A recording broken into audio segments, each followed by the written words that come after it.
My name is Elias Sundelin. I'm a MD, PhD at Aarhus University Hospital in Denmark.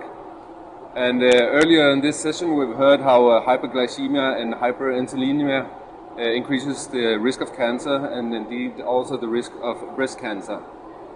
So epidemiological studies and clinical trials have supposed and proposed that metformin may have an anti-neoplastic effect. But the question still remains if this is an indirect effect where metformin acts on the liver, reduces the glucose production and thereby reduces insulin and IGF-1 levels in plasma, or it's a direct effect where metformin acts directly on the tumor, maybe through activation of AMP protein kinase and thereby inhibiting lipid synthesis, protein synthesis, inhibiting cell growth and so on. So for metformin to be able to possess a direct effect, the tumor must be exposed to metformin. So together with our colleagues at the Nuclear Medicine Department and Department of PET Center in Aarhus, we have developed the carbon-11 metformin. So carbon-11 metformin, where we have switched a carbon-12 to a carbon-11, makes it radioactive.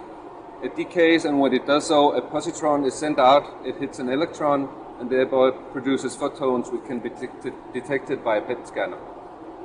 And this technique makes it possible to be able to do pharmacokinetic studies dynamically in vivo.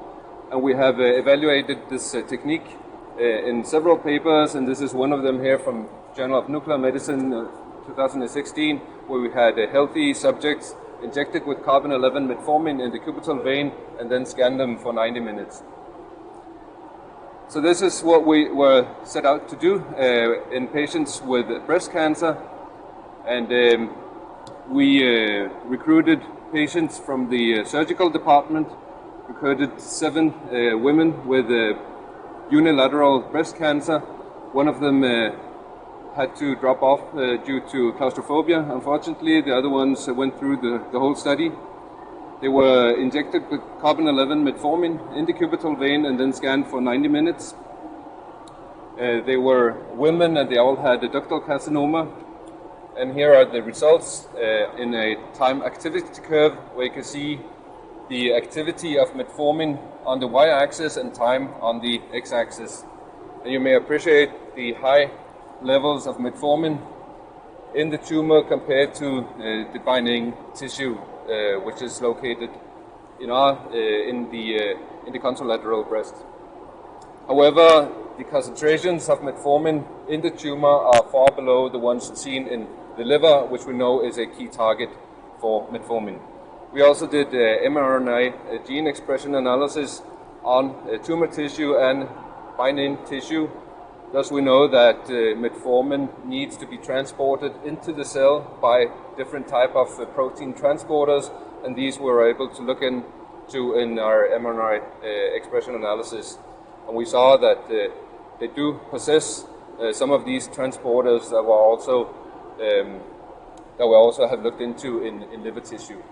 So we could conclude that breast cancer takes up or is exposed to metformin in a higher degree than binding breast tissue, although it's far below the concentrations seen in the liver. And this could support the theory that metformin might have a direct anti-neoplastic effect. Thank you.